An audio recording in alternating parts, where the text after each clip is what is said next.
যুক্তরাজ্যে ২০০৮ সালের পর থেকে অর্থাৎ ২০০৯ সালের ১ই জানুয়ারি বা তার পরে যারা জন্মেছে তারা জীবনে কখনো বৈধভাবে সিগারেট কিনতে পারবেন না।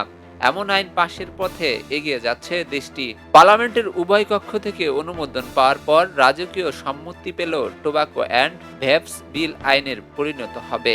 এই বিলটি ২০২৪ সালে প্রথম উত্থাপন করেছিলেন যুক্তরাজ্যের সাবেক প্রধানমন্ত্রী ঋষি সুনাক। তার পরিকল্পনা ছিল প্রতি বছর ধূমপানের ন্যূনতম বয়স ১ বছর করে বাড়ানো হবে, ফলে আজকের কিশোর প্রজন্ম কখনোই বৈধভাবে সিগারেট কিনতে পারবে না।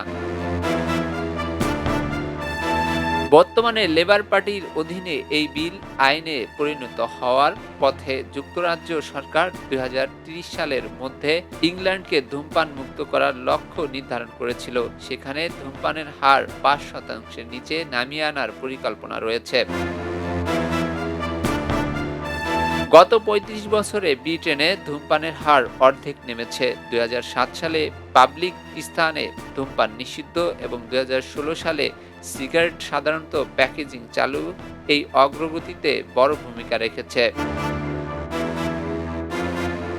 এই আইন নিয়ে সমালোচনাও কম নেই। সাবেক প্রধানমন্ত্রী লিজ ট্রাস একে রাষ্ট্রের অযাচিত হস্তক্ষেপ বলে আখ্যা দিয়েছেন, যা ব্যক্তি স্বাধীনতার পরিপন্থী বলে মনে করেন তিনি। সাবেক প্রধানমন্ত্রী বরিস জনসন এই উদ্যোগকে অযৌক্তিক বলে মন্তব্য করেছেন। সমালোচকদের মতে এতে কালোবাজারে তৈরি হতে পারে এবং সরকারের রাজস্ব কমতে পারে।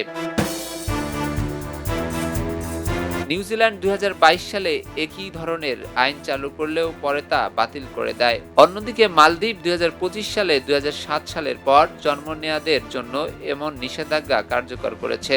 নতুন এই আইনে ভ্যাপিং বা ই-সিগারেট নিয়ন্ত্রণেও কঠোর বিধিনিষেধের প্রস্তাব রয়েছে।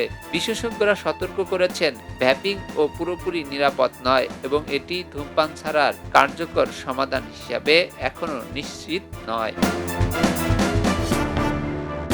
খবরের কাগজ, নিখাদ, নির্ভীক, নিরপেক্ষ।